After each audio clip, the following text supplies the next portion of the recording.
Hola. Bueno, buenas tardes. Gracias por su atención y gracias por la invitación a los organizadores. Este es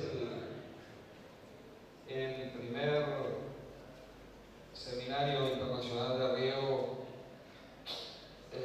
al que concurro, y creo que es la primera actividad oficial y académica y productiva vinculada al riego en la que participo sin la presencia de Mario.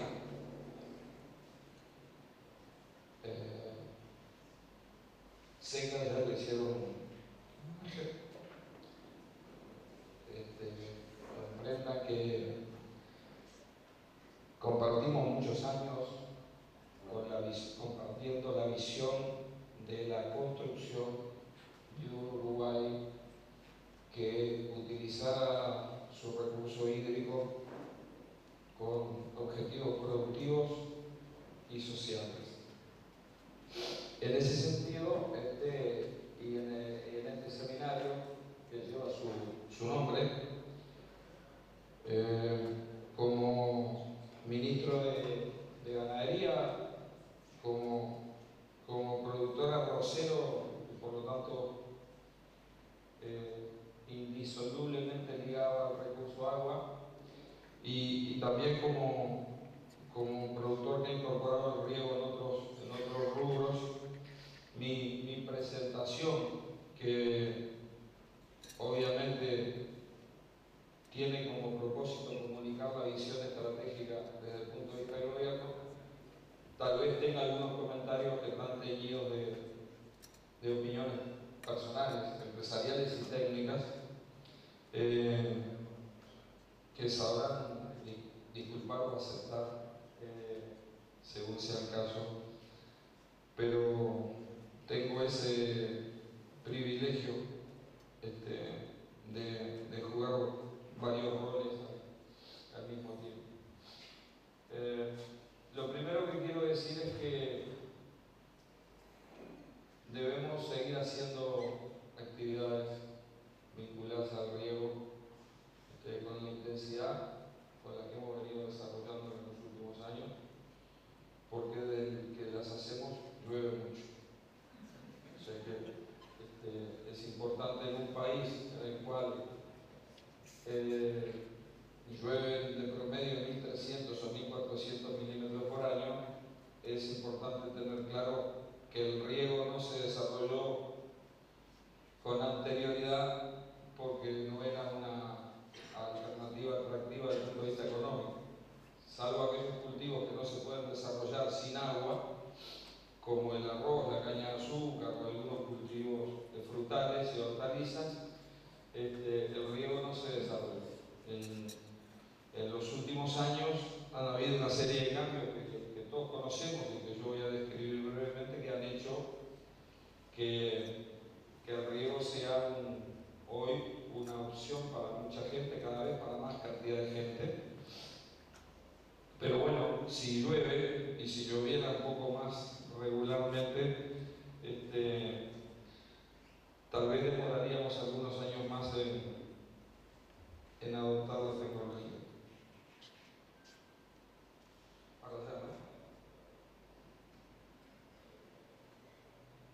Antes de hablar, este es un seminario de riego, pero yo me voy a permitir hablar un par de minutos en un concepto más amplio del riego, que es el agua para la agricultura en el Uruguay.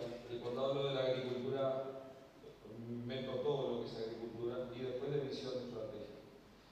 ¿Por qué el agua para la agricultura? Cuando digo agricultura, agricultura y ganadería.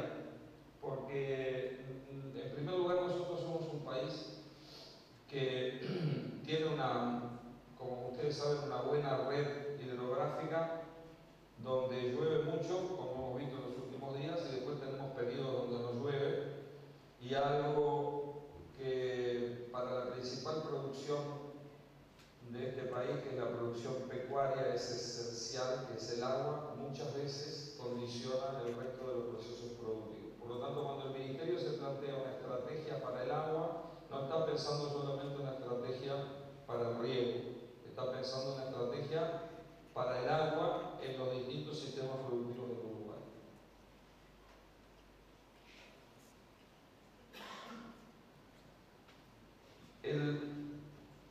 El Uruguay es un país de 3 millones de habitantes desde que yo iba a la escuela y hoy produce alimentos para 28 millones de habitantes. Hace 10 años producía alimentos para 9 millones de habitantes y estamos convencidos que tiene capacidad para producir alimentos para 40 o 50 millones de habitantes de manera sostenible.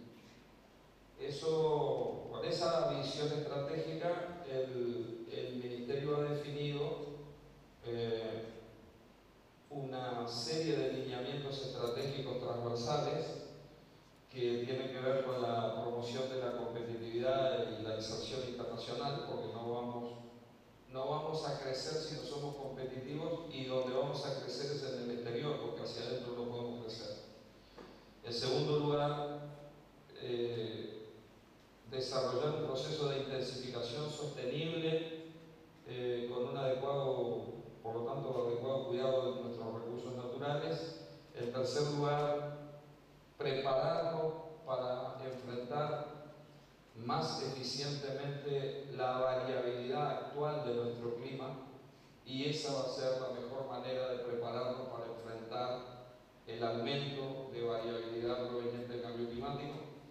En cuarto lugar, que todas estas políticas tienen que tener como propósito la construcción del desarrollo rural y por lo tanto llevan implícito en cada una de sus acciones dos grandes objetivos. El primero es la construcción de bienes públicos que estén al servicio de todos los productores y la generación de políticas diferenciadas para que aquellos que muchas veces por razones de tecnología, de escala, de comercialización no pueden acceder a la tecnología o a la inversión o al canal comercial, lo puedan hacer.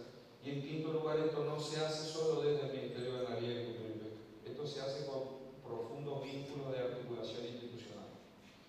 Cuando nosotros hablamos de política pública agropecuaria en el Uruguay, hablamos de que la política pública agropecuaria a veces, la mayoría de las veces, se diseña con el aporte del INEA o del Plan o del INASE o del INALE o del INACO, de la Facultad de Agronomía o de la Facultad de Veterinaria o de la Facultad de Ciencias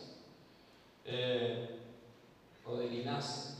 Es decir, articulación de la institucionalidad agropecuaria ampliada es la base para construir políticas públicas que estén diseñadas pensando en los administrados y construidas por los administrados.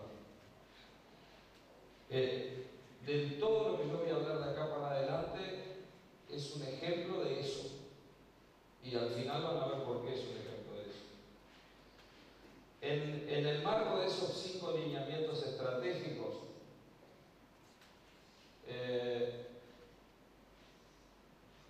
no sé qué pasó, si para atrás, ¿cómo va esto?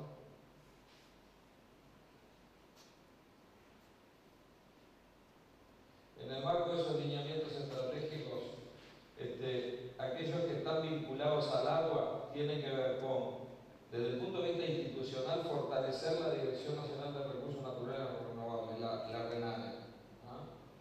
Tuvo años condenada a su desaparición y hemos decidido potenciarla y promoverla básicamente con el objetivo de trabajar en uso y manejo sustentable del suelo, que fue lo primero que hicimos.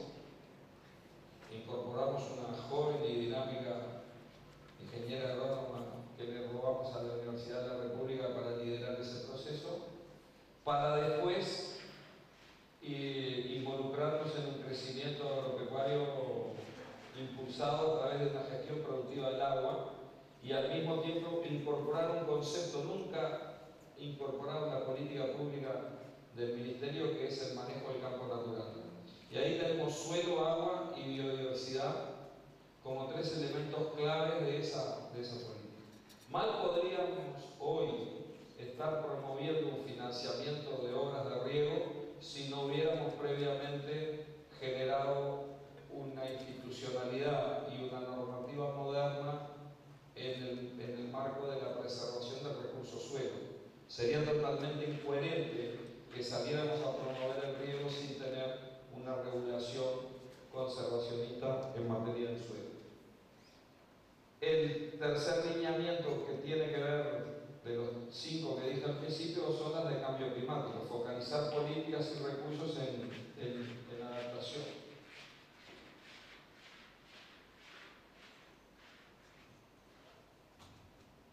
Lineamientos vinculados al agua, política de agua con fines agropecuarios, ley de promoción de inversiones. Este es un cambio sustancial que hemos realizado en el último año.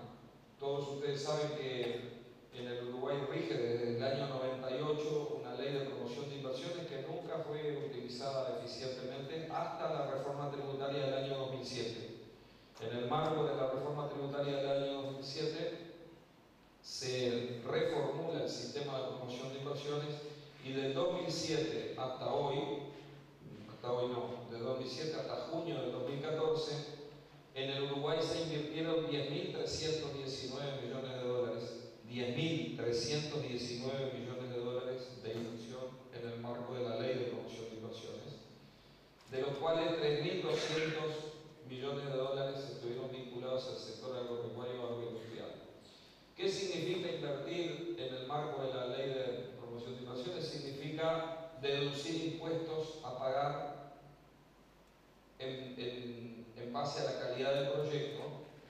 Normalmente un proyecto de riego normal, una represa con 2 pivots y alguna maquinaria, en el régimen vigente hasta junio de este año, tenía una exoneración tributaria del 40 o del 45%. Eso quiere decir que si la inversión era de $1 millón, iba a descontar 400 o 450 mil dólares de los impuestos a la renta que generaron en el futuro. Hemos definido como política priorizar las inversiones en riego sobre cualquier otra inversión agropecuaria. Hemos cambiado la grilla de puntaje con la cual se califican esos proyectos.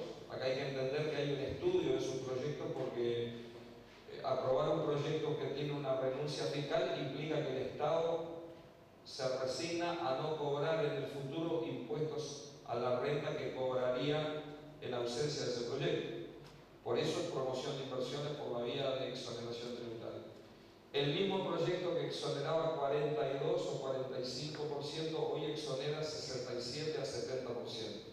¿Qué estoy diciendo con esto? Es que simplemente con el cambio de la matriz hemos provocado un efecto de estímulo para que las inversiones en riego tengan un régimen más promocional que el resto de las inversiones. En paralelo con eso va lo de la charla que me precedió. La decisión política de articular una línea de financiamiento como nunca hubo en la historia de este país. 20 años de plazo no existieron jamás por parte del Banco de la República, alineado a la estrategia de desarrollo riego rural.